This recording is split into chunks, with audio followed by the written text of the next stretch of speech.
નમસ્કાર મિત્રો, ઝાલાવાડ અપડેટમાં આપનું સ્વાગત છે. મિત્રો, આજે તારીખ 5 થઈ. 5 તારીખ એટલે કે નગરપાલિકાની ચૂંટણી જે 18 તારીખે રિઝલ્ટ જાહેર કરવામાં આવ્યું હતું અને 28 માંથી 27 બેઠકો ઉપર ભારતીય જનતા પાર્ટીના ઉમેદવારો વિજય બન્યા હતા અને પાલિકાની બોડી બનાવી હતી. આજે મિત્રો પાલિકાના પ્રમુખ, ઉપપ્રમુખ અને કારોબારી ચેરમેનના નામ જાહેર કરવામાં આવ્યા છે. મિત્રો, એ નામ આપણે પછી જાણશું. એ પહેલા થોડીક ચર્ચા કરવી તમારી હારે જે અમુક બાબત હોય. તો મિત્રો, જે 2-4 દિવસ પહેલા જે સેન્સ લેવાના અને જે આપણે બજારમાં સોશિયલ મીડિયામાં અલગ અલગ ન્યૂઝ દ્વારા જે પ્રેસ નોટો જાહેર કરવામાં આવી હતી, જેમાં મીનાબેન ઠાકરનું નામ આપવામાં આવ્યું હતું કે મીનાબેન ઠાકર પ્રમુખ તરીકે દાવેદાર છે અને પ્રમુખના નામ ઉપર, એમના નામ ઉપર મોહર મારવામાં આવી છે. મિત્રો, 2 દિવસ લગી પ્રેસ નોટો હળવદમાં ફરી અને આજે અચાનક જ કોઈક નવા જ પ્રમુખનું નામ સામે આવ્યું છે, જે ફોરમબેન રાવલ, એટલે કે નગરપાલિકાના નવા પ્રમુખ તરીકે ભારતીય જનતા પાર્ટીએ ફોરમબેન રાવલના નામ ઉપર સિક્કો મારવામાં આવ્યો છે. મિત્રો, ઉપપ્રમુખ તરીકે સતીશભાઈ પટેલને નિમણૂક કરવામાં આવ્યા છે. મિત્રો, અને કારોબારી ચેરમેન તરીકે મહેશભાઈ કંજરિયાને નિમણૂક કરવામાં આવ્યા છે. મિત્રો, તો જે સેન્સ લેવાના ત્યારે નક્કી હતું કે ભાઈ આપણે જે મીનાબેન ઠાકર છે તે પ્રમુખ બનવાના છે. એમના નામની પ્રેસ નોટો અભિનંદન પાઠવતા જે પ્રેસ નોટોની બધી જાહેર કરવામાં આવી હતી. એ રાતોરાત મિત્રો રાજકારણ સમીકરણ આખું બદલાઈ ગયું. રાતોરાત બધા નામમાં ફારફેર થઈ ગયા અને રાતોરાત જ બધું બદલાઈ ગયું. મિત્રો, અને એક નવું જ નામ સામે આવ્યું છે ફોરમબેન રાવલનું. ફોરમબેન રાવલ હવે નગરપાલિકાના નવા પ્રમુખ તરીકે હોદ્દો સંભાળશે. મિત્રો, અને નવા કાર્યકર જે નગરપાલિકાની નવી પેનલ જે ચૂંટણી આવી છે તેના ફોરમબેન રાવલને પ્રમુખ નિમણૂક કરવામાં આવ્યા છે.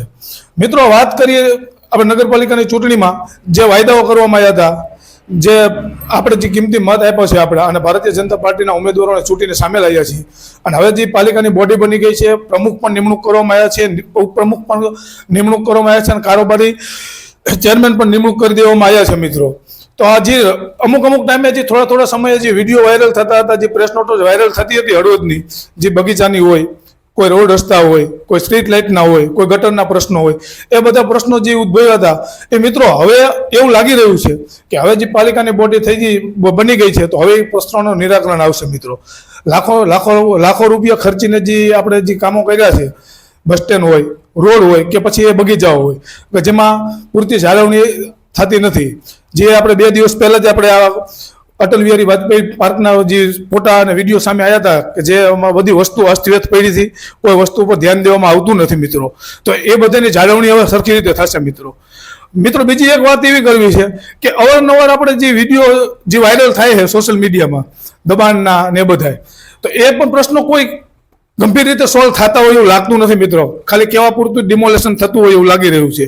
જ્યારે 2 દિવસ પહેલા જે આપણે અહીંયા શરણેશ્વર તલાવની પાયર ઉપર જે દેવી પૂજક સમાજના ઝૂંપડા છે તેને હટાવવામાં આવી રહ્યા છે અને તે લોકો કાલે આપણે મામલતદાર કચેરીએ આવેદનપત્ર આપવા પણ ગયા હતા અને કાલે એ લોકોએ આવેદનપત્ર આપ્યું અને થોડોક ટાઈમ માંગ્યો. એમને કીધું એક જગ્યા અમારી નથી, અમે ખાલી તો કરી જ દઈશું, પણ અમને થોડોક ટાઈમ દેવામાં આવે એમ. એટલે જે ગરીબ માણસો છે, જે નાના માણસો છે, એમના જ ઉપર જે આ ડિમોલેશનના અને કાયદાના નિયમો લાગે છે, બીજા ઉપર કોઈ ઉપર નથી લાગતા. મિત્રો, એવી રીતે થોડાક ટાઈમ પહેલા જેડીસીમાં પણ આવો જ બનાવ બન્યો હતો ડિમોલેશનનો. મિત્રો, જ્યાં જે ઝૂંપડા હતા ગરીબ પરિવારોના, એ ઝૂંપડા હટાવી લેવામાં આવ્યા અને એની પાછળ એક મોટી ફેક્ટરી બનાવવામાં આવી. જે ફેક્ટરીનું બાંધકામ થયું મિત્રો, એ તો હાલો એની જગ્યા ઉપર જ થયું હોય છે, પણ જે બહાર ઝૂંપડા હતા એને શા માટે હટાવવામાં આવ્યા? એક હોટલ બનાવવામાં આવી તો ત્યાંથી પણ ઝૂંપડા હટાવી લેવામાં આવ્યા. મિત્રો, આજુબાજુમાં ગંદકી ન લાગે એના માટે. એટલે જે આવા જે પ્રશ્નો છે, જે આપણે બજારમાં દિવાળી પહેલા જે ડિમોલેશન થયું હતું, જે પત્રકારોએ કવરેજ કર્યું હતું, એમાં સ્પષ્ટપણે દેખાય મિત્રો કે અધિકારીઓ દુકાન માલિકોને સૂચના આપી રહ્યા છે કે ટૂંક સમયની માલિપા તમારા જે ઓટા બહાર આવેલા છે એ હટાવી લેજો. જે ખોટું ટ્રાફિક થાય છે એ ટ્રાફિક ન થાય, વધારાનું દબાણ છે એ દબાણ ન કરે, એવી સૂચનાઓ દેવામાં આવી હતી. મિત્રો, એના ઉપર પણ કોઈ ખાસ અમલ થયો નથી. મિત્રો, ખાલી કહેવા પૂરતું ડિમોલેશન થતું હોય એવું લાગી રહ્યું છે. મિત્રો, અવારનવાર દારૂડિયાના વિડીયો વાયરલ થાય, અવારનવાર માંસની થેલીમાંથી માંસના ટુકડા પડતા હોય એવા વિડીયો વાયરલ થાય. એક દુકાન આખી પાલિકાના કર્મચારીઓ દ્વારા ખાલી કરાવવામાં આવી, જ્યાંથી જે મુરગીઓ જે પકડી હતી એ મુરગીઓને પાંજરાપોળે મૂકવામાં આવી હતી. મિત્રો, અને એ દુકાનને પાડી દેવામાં આવી, એ દુકાન ખાલી કરાવી દેવામાં આવી. તો મિત્રો, એ બધું કરવાથી શું એ બધું બંધ થઈ જશે? જે દુકાન જે પાડી દીધી એનાથી હળવદમાં ક્યાંય નોનવેજ નથી વેચાવાનું, માંસ મટન નથી વેચાવાનું ક્યાંય? જે આ દારૂડિયાના વિડીયો આવે સામે, તો શું દારૂની ભઠ્ઠીઓ બંધ થઈ જવાની હળવદમાંથી? હળવદમાં અનેક જગ્યાએ દેશી ઇંગ્લિશ દારૂ વેચાય છે અનેક જગ્યાએ નોનવેજ વેચાય છે મિત્રો, એ તમે જાણો હો ને હું જાણું છું. તો મિત્રો અવારનવાર રેલીઓ કાઢવાથી જે વિશ્વ હિન્દુ પરિષદ દ્વારા થોડા સમય પહેલા જે રેલી કાઢવામાં આવી હતી એ આ બાબતે જ હતી મિત્રો, દારૂબંધી અને નોનવેજ માટે, કે જે નોનવેજના આંટડા છે એ બંધ કરી દેવામાં આવે. એ રેલી આપણે લક્ષ્મીનારાયણ ચોકથી લઈ અને બાબા આંબેડકર સર્કલ સુધી કાઢવામાં આવી હતી. લગભગ મને યાદ છે ત્યાં સુધી લગભગ આવેદનપત્ર પણ દેવામાં આવ્યું હતું મિત્રો એ બાબતે. તો એ બધું ખાલી કેવા પૂરતું જ કરવામાં આવે કે પબ્લિસિટી લેવા માટે, કે ગામમાં દેખાવ કરી અને આપણે કંઈક છીએ એવું દેખાવ કરવા માટે જે બધું કરવામાં આવે છે મિત્રો. જ્યારે એ બધું પતી જાય પછી એના ઉપર કોઈ જાતની કાર્યવાહી કરવામાં આવતી નથી મિત્રો. હવે વાત રહી આ નગરપાલિકાની ચૂંટણીની, તો નગરપાલિકાની ચૂંટણી વખતે જે આપણને વાયદાઓ કરવામાં આવ્યા હતા મિત્રો કે અમે આ કરી દઈશું, અમે આ કરી દઈશું. હવે તમારે ભારતીય જનતા પાર્ટીની બોડી આવી જાય, બહુમતી ભારતીય જનતા પાર્ટીની છે એટલે બોડી એની થઈ ગઈ, પ્રમુખ ઉપપ્રમુખ બધું હવે નિમણૂક થઈ ગયું. તો મિત્રો આપણે આશા રાખી કે ભારતીય જનતા પાર્ટીના જે આગેવાનો જે ચૂંટાઈને આવ્યા છે જે ઉમેદવારો તે એમના વોર્ડમાં સારી રીતે કામ કરશે મિત્રો. જેટલા વોર્ડ હતા બધા વોર્ડમાં ફક્ત એક જ સીટ કોંગ્રેસને મળી છે, બાકી 27 સીટો ઉપર ભારતીય જનતા પાર્ટીના ઉમેદવારો જીત્યા છે. અને જે વાયદા કર્યા હતા એ વાયદા હવે આપણને એવું લાગે પૂરા કરશે. જે કામો અધૂરા છે એ કામો કરશે. જે માનો કે બસ સ્ટેન્ડના વિડીયો અમુક ટાઈમે વાયરલ થયા હતા કે બસ સ્ટેન્ડમાં આવી રીતે કૌભાંડ થયું હોય, બસ સ્ટેન્ડના પૈસા આવી રીતે, બસ સ્ટેન્ડની જે વસ્તુ છે એ આવી રીતે બહાર વેચાઈ રહી છે. તો મિત્રો એ બધું હવે શું છે શું નથી એ આપણો વિષય નથી, આપણે તપાસ નથી કરવાની, એ તપાસ કરવા ટાઈમે તંત્રને કરવાની છે.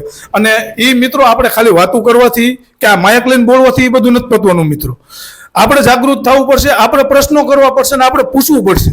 તંત્રને આપણે જગાડવું પડશે મિત્રો. જો તંત્ર સૂતું હોય તો એને જગાડવાની જવાબદારી આપણી છે. સામાન્ય નાગરિક જાગશે તો તંત્ર જાગશે મિત્રો. તંત્રને પ્રશ્નો કરો, તંત્રને પૂછો કે આ બધું શું થઈ રહ્યું છે મિત્રો. દારૂના હાટલા ક્યારે બંધ થાય છે? શેરી ગલીએ વેચાય દારૂ મિત્રો, ક્યાં ક્યાં વેચાય એ તમને ખબર છે, મને ખબર, બધાને ખબર છે મિત્રો. જે ઓવરલોડિંગ, જે રેતીની ચોરી થાય છે, જે આ બધા ગેરકાયદેસર કામ છે મિત્રો. જે અમે ગણાવું એ બધા ગેરકાયદેસર કામ છે, કાયદેસર કામ નથી. કાયદેસર જે કામ કરે એને તો દબાવવામાં આવે મિત્રો. તમારી દુકાનની બહાર જે બાઇક પડ્યું હોય તો એ બાઇકને હટાવવામાં કહેવામાં આવે છે. એ જ જગ્યાએ જો દારૂની ભઠ્ઠી હોય ત્યાં 5 જણા ટોરું વળીને ઉભો હોય, અહીંયા કોઈની નજર નથી જતી મિત્રો. નોનવેજનો હાટડો હોય, નોનવેજ જે ઘરે વેચાય છે અહીંયા બહાર માણા ઊભું હોય તો અહીંયા કોઈની નજર નથી જતી. પણ એક ચાની લારી ઉપર જો 5 જણા ભેગા થઈને ઉભા હોય તો અહીંયા પહેલા નજર જાય કે આ ચાની લારીએ ગરદી થાય, પાનના ગલે ગરદી થાય.